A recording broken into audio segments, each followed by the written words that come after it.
यहाँ पर एक खास किस्म का हीरा ढूंढने के लिए आया था, जो इन्हें एक जैगुआर की बहुत बड़ी पत्थर की मूर्ति की आंख के रूप में मिला। ये जैगुआर की मूर्ति इस जंगल की इस पूरी जगह की रक्षा करती है, लेकिन वैन ने उसकी आंख को, उस हीरे को निकाल दिया, जिसके बाद ये जंगल श्रापित हो गया और इस जंगल में जितने भी क्रीचर्स हैं वो सब के सब उसके अधीन हो गए, यानी कि वो उन सबको कंट्रोल करता है। गाइड इन चारों को बताता है कि एक दिन जब वैन सो रहा था तो मुझे मौका मिल गया, मैंने हीरे को चुरा लिया और अब वो हीरा मेरे पास है। इसके बाद वो हीरा इनको दे देता और कहता है कि तुम्हें इस हीरे को जैगुआर की आंख में लगाना होगा, तभी ये गेम खत्म होगी। हीरा लगाने के बाद तुम्हें बोलना होगा जुमांजी। दरअसल जैगुआर की आंख लगाने के लिए इन सबको एक एक करके सभी राउंड्स को पार करना होगा, तभी ये जैगुआर की आंख लगा सकते हैं। गाइड इन्हें एक नक्शा देता है और कहता है कि इसका हिस्सा एक और है जो तुम्हें इस राउंड में मिलेगा, और जब तक तुम्हें वो हिस्सा नहीं मिलता तुम आगे नहीं बढ़ पाओगे, इस राउंड को पार नहीं कर पाओगे। गाइड यहाँ से चला जाता है और अब यहाँ पर वैन के बहुत सारे लोग इनके ऊपर हमला कर देते हैं। इस हमले में रूबी मारी जाती है, लेकिन उसके पास 3 लाइफ लाइन है, इसीलिए वो एक बार फिर से जिंदा हो जाती है। ये देखते हैं कि रूबी के हाथ में जो 3 लाइंस थी उनमें से एक लाइन मिट चुकी है, शैली की भी एक लाइन मिट चुकी होती है।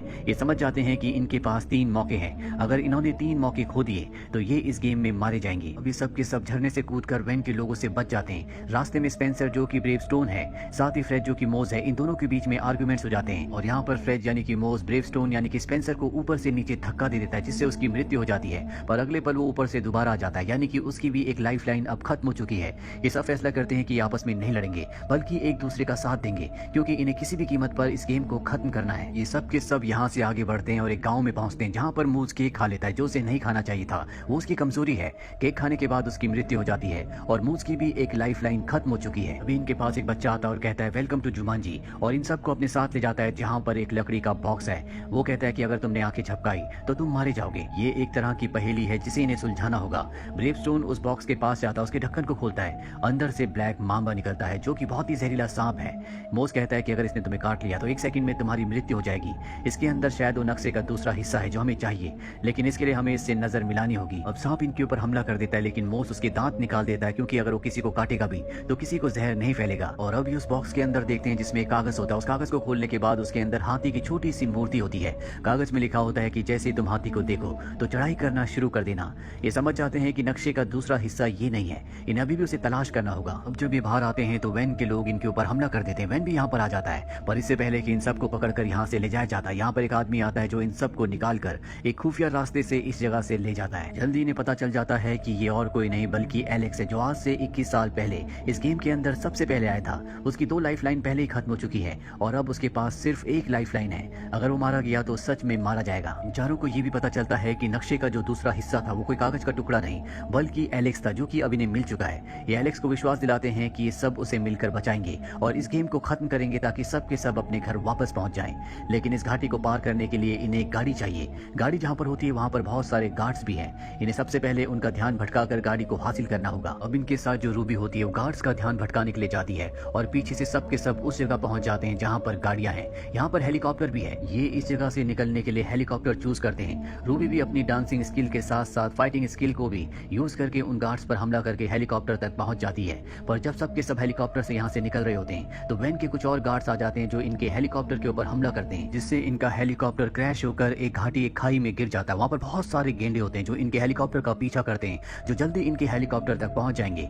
एक गेंडा अपने सींग से इनके हेलीकॉप्टर के ऊपर हमला करता है, जिससे हेलीकॉप्टर का जो ब्लेड होता है वो अपनी जगह से हट जाता है। अभी चाहकर भी ऊपर नहीं जा सकते। ब्रेवस्टोन को जब पता चलता है तो वो ऊपर जाकर उस ब्लेड को फिक्स करता है, जिसके बाद इनका हेलीकॉप्टर ऊपर की तरफ उड़ना शुरू हो जाता है। मौत से यहाँ पर एक गलती हो जाती है। उसके बैग में जो हीरा है, जो कि जैगुआर की आंख है, वो वहीं घाटी में गिर जाता है, यानी कि इन्हें वापस जाकर उस हीरे को हासिल करना होगा। ये घाटी के ऊपर हेलीकॉप्टर को उस जगह लेकर आते हैं जहाँ पर हीरा होता है, लेकिन नीचे अब भी खतरनाक जानवर है, इसीलिए कोई नीचे नहीं जाना चाहता। ब्रेवस्टोन मोस को ऊपर से नीचे धक्का दे देता है, जिसके बाद जानवर उसका पीछा करना शुरू कर देते हैं। मोस अपनी जान बचाने के लिए भागता है और ब्रेवस्टोन को मौका मिल जाता है। वो नीचे जाकर हीरा उठाकर ऊपर ले आता है और मोस को गेंडे मार देते हैं, जिससे उसकी एक और लाइफ लाइन खत्म हो जाती है, यानी कि उसके पास अब एक ही लाइफ लाइन बची है। अब इस सब के सब घाटी पार करके ऊपर आ जाते हैं, जहाँ पर एलेक्स को एक मॉस्किटो काट लेता है। ये उसकी एक वीकनेस है, जैसे कि मॉस की केक थी जिसे खाकर उसकी मृत्यु यानी कि एक लाइफ लाइन खत्म हो गई थी, इसीलिए अब यहाँ पर एलेक्स भी मर रहा होता है। शैली जिसके पास अब भी 2 लाइफ लाइन है, वो अपनी एक लाइफ लाइन एलेक्स को दे देती है, जिससे उसकी जान बच जाती है।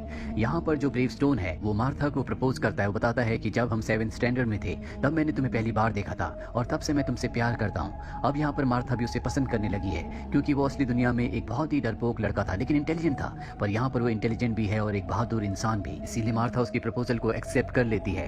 अभी सब के सब फाइनल राउंड में पहुंच चुके हैं, जहां पर ये जैगुआर की बड़ी मूर्ति को देखते हैं जिस तक इन्हें पहुंचना है, पर उस जैगुआर की मूर्ति की रक्षा असली के जैगुआर कर रहे हैं। ब्रेवस्टोन तय करता है कि वो पेड़ों के ऊपर से जाएगा, पर वो गलती से पेड़ से नीचे गिर जाता है, जिसके बाद जैगुआर उसे मार देते हैं। उसकी भी एक लाइफ लाइन खत्म हो जाती है, यानी कि अब उसके पास भी एक ही लाइफ लाइन है। इसीलिए तय करते हैं कि ये अलग अलग रास्ते से जैगुआर की मूर्ति तक पहुंचेंगे। यहाँ पर मूस और शैली अलग रास्ते से दोनों एक साथ जाते हैं। वो भी यहाँ पर वैन के लोगों से फाइट कर रही होती है, क्योंकि वो इन्हें रोकने के लिए यहाँ पर पहुंच गए होते हैं, और ब्रेवस्टोन जो कि सीधे रास्ते से आगे बढ़ रहा होता है। एलेक्स यहाँ पर जैगुआर का ध्यान भटका रहा होता है ताकि वो किसी के ऊपर हमला ना करे। अब यहाँ पर वैन भी आ चुका है जो शैली को पकड़ लेता है, लेकिन मूस को यहाँ पर एक हाथी दिखता है जिसके ऊपर बैठकर वो मूर्ति तक पहुंच जाता है। ब्रेवस्टोन देखता है कि वैन के एक आदमी ने रूबी को पकड़ लिया है, वो उसकी जान बचाता है और वैन के आदमी की बाइक लेकर उस जगह पहुंच जाता है जहाँ पर मूर्ति है। ब्रेवस्टोन देखता है कि वैन ने शैली को गन पॉइंट पर ले रखा है, और वो ब्रेवस्टोन से कहता है कि अगर तुमने मुझे हीरा यानी कि आंख नहीं दी तो मैं शैली को गोली मार दूंगा। ब्रेवस्टोन कहता है कि मेरे पास वो हीरा नहीं है, और तभी यहाँ पर एक बहुत बड़ा हाथी आता है जिसके ऊपर मॉस बैठा होता है। हाथी सभी जैगुआर को कुचलता हुआ मारता हुआ आगे बढ़ रहा होता है, और हाथी के ज्यादा हिलने डुलने की वजह से मॉस के हाथ से हीरा छटक कर ऊपर गिर जाता है। साथ ही यहाँ पर वैन की गन भी गिर जाती है। ब्रेवस्टोन को वो लाइन याद आती है जो हाथी वाली मूर्ति के साथ कागज में लिखी हुई थी कि जब भी हाथी को देखो तो ऊपर की तरफ जाओ। और अब ब्रेवस्टोन उस तरफ बढ़ने लगता है जहाँ पर उसे जैगुआर की आंख को लगाना है, यानी कि हीरे को फिक्स करना है। हालांकि बहुत मुश्किल होता है, लेकिन वो अपनी बाइक से अपनी जान पर खेलकर उस जगह तक पहुंच जाता है। वहीं दूसरी तरफ शैली को दिखाया जाता है जो अब जैगुआर की आंख तक यानी कि हीरे तक पहुंच जाती है, पर वैन वहां पर आकर अपनी शक्तियों से उसके चारों तरफ सांपों को इकट्ठा कर देता है। सांप उसकी कमजोरी है, यानी कि वो सांप से मर सकती है, लेकिन अब भी इसके पास 2 लाइफ होती है। इसीलिए शैली उस जगह पहुंचकर उस हीरे को उठा लेती है। सांप की वजह से उसकी मृत्यु हो जाती है, पर मृत्यु के बाद उसे एक और लाइफ मिलती है, जिसके बाद वो उस जगह पहुंच जाती है जहां पर ब्रेवस्टोन है। वो ऊपर से नीचे गिरते हुए ब्रेवस्टोन के हाथ में जैगुआर की आंख दे देती है। जैगुआर उस आंख को जैगुआर की आंख की जगह पर लगा देता है, लेकिन यहाँ पर कुछ भी नहीं बदलता।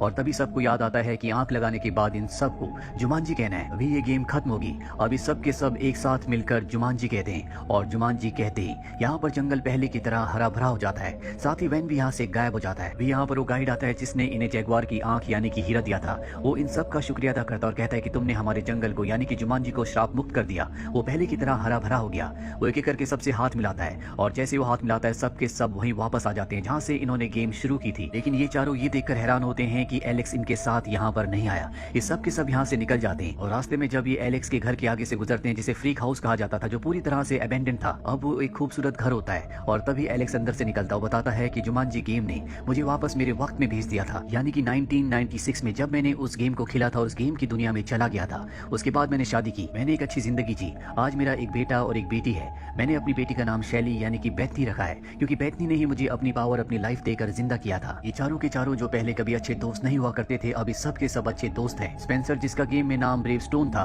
उसका मार्था से यानी कि रूबी से अब रिलेशनशिप है। दोनों एक दूसरे से प्यार करते हैं, और अब ये उस गेम को भी तोड़ देते हैं जिस गेम की वजह से ये जुमांजी जंगल में पहुंच